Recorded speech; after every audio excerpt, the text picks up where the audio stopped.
औज़ुबिल्लाहिमिनश्शैतानिर्रजीम बिस्मिल्लाहिर्रहमानिर्रहीम। आज जो हमारा टॉपिक है वो कर्ज़ा लेने वालों और देने वालों के मुतल्लक है। जैसे कि कल बताया था कि इस्तिस्ना की किताब तौरात में बाब 15 में कि हर 7 साल बाद छुटकारे का साल हो, जिस किसी ने कर्ज़ा लिया हो वो अपने भाई की तरफ से दस्तबरदार हो जाए, यानी कि उसे माफ़ कर दे। इस सिलसिले में हम कुरान में देखते हैं, सूरत बकरा आयत नंबर 280 में लिखा है, जिसका तर्जुमा है, और अगर हो तंग दस्त तो मोहलत तक खुशहाल होने तक, कि अगर कोई तंग दस्त हो तो उसको खुशहाल होने तक मोहलत दो, ठीक है, और तुम्हारा बख्श देना बहुत बेहतर तुम्हारे लिए अगर तुम हो जानते। इसमें अल्लाह ताला कह रहा है तुम्हारा बख्श देना, यानी कि माफ़ कर देना। जैसे छुटकारे का साल है कि 7 सालों के बाद तुम उसको माफ़ कर देना, कि तुम्हारा बख्श देना ही बहुत बेहतर है अगर तुम जानते हो, और डरते रहो इस दिन से लौटाए जाएंगे इसमें अल्लाह की तरफ, फिर पूरा पूरा दे दिया जाएगा हर नफ्स को जो इसने कमाया है, और इन पर ज्यादती ना की जाएगी। अब इसमें लिखा है, क्योंकि अंजील और तौरात में लिखा है अगर तुमसे तुम्हारा भाई कर्जा मांगे तो उसे ना दे, तो तेरे पास माल भी हो तो ये तुम्हारे लिए गुनाह ठहरेगा। दौलत को क्यों फितना यानी आजमाइश कहा गया है? इस वजह से क्योंकि अल्लाह ने जो हमें नेमतें अता की हैं, क़यामत में सबकी पूछगिछ की जाएगी कि दौलत कहाँ से आई, कहाँ लगाई। लिहाजा दौलत रहमत बनानी चाहिए ताकि अल्लाह ताला रहम हम पर करे, ना कि जहमत। इस तरह कर्जा लेने वाले पर भी फर्ज है कि कर्जा थोड़ा हो या बहुत, लेकिन अगर उसके पास है तो उसको वापस कर देना चाहिए, ठीक है। अब अगर नबी करीम सल्लल्लाहु अलैहि वसल्लम ने फरमाया कि ये 2411 सुन्नन इब्ने माजा की 2410 हदीस है, उसमें कहा है जो कर्ज ले और इसको अदा करने की नीयत ना रखता हो तो वो अल्लाह ताला से चोर होकर मिलेगा।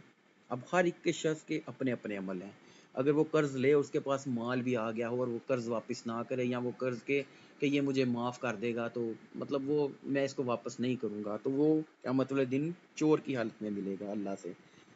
इसी तरह 2411 में भी अल्लाह ताला कह रहा है जो लोग का माल ले उसको हड़प करना चाहता हो तो अल्लाह तबाह कर देगा उसको, तो अल्लाह ताला उसको तबाह कर देगा। इस तरह सुनन अबी इब्ने माजा हदीस नंबर 2413 में भी है, आदमी की जान इसके कर्ज के साथ लटकी रहती है यहाँ तक कि उसकी तरफ से अदायगी कर दी जाए। लिहाजा उसको भी चाहिए कि कर्ज जो है वो वापस करे। अब इसके बारे में, अब कर्ज लेने का तरीका क्या है वो हम देखते हैं। ये है सूरत बकरा आयत नंबर 282 से स्टार्ट करते हैं। ये कर्ज लेने का तरीका अल्लाह ताला कह रहा है, ए ईमान वालो, जब तुम एक दूसरे को कर्ज दो मुद्दत मुकर्ररा तक तो लिख लिया करो इसे, और चाहिए कि लिखे तुम्हारे दरमियान लिखने वाला अदल इंसाफ से, और ना इनकार करे लिखने वाला लिखने से जैसा सिखाया है इसको अल्लाह ने, बस वो भी लिख दे और लिखवाए वो शख्स जिसके ज़िम्मा हक है, और डरे अल्लाह से जो इसका परवरदिगार है, और ना कमी करे इससे ज़रा बर। फिर अगर वो शख्स जिस पर कर्ज है बेवकूफ़ हो या कमज़ोर हो या इसकी ताकत ना रखता हो कि खुद लिखा सके, तो लिखाए इसका वली इंसाफ से, और बना लिया करो दो गवाह अपने मर्दों से, अगर ना हो दो मर्द तो एक और मर्द और दो औरतें, इन लोगों में से जिनको पसंद करते हो तुम अपने लिए गवाह, ताकि अगर भूल जाए एक औरत तो याद कराए वो एक दूसरी को, और ना इनकार करें गवाह जब वो बुलाए जाएं, और ना उकताया करो इसे लिखने से, हर रकम कर्ज थोड़ी हो या ज्यादा इसकी मियाद तक, यानी कि मुद्दत भी साथ लिखनी है। ये तहरीर अदल कायम करने के लिए बहुत मुफीद है अल्लाह के नज़दीक, और बहुत महफूज रखने वाली है गवाही को, और आसान तरीका है तुम्हें शक से बचाने का, मगर ये कि स्वा दस्त बदस्ती हो जिसका तुम लेन देन आप इसमें करो, इस सूरत में नहीं तुम पर कोई हर्ज अगर ना भी लिखवाओ इसे, और गवाह ज़रूर बना लिया करो जब खरीदो फरोख्त करो, और ज़रर ना पहुंचाया जाए लिखने वाले को ना गवाह को,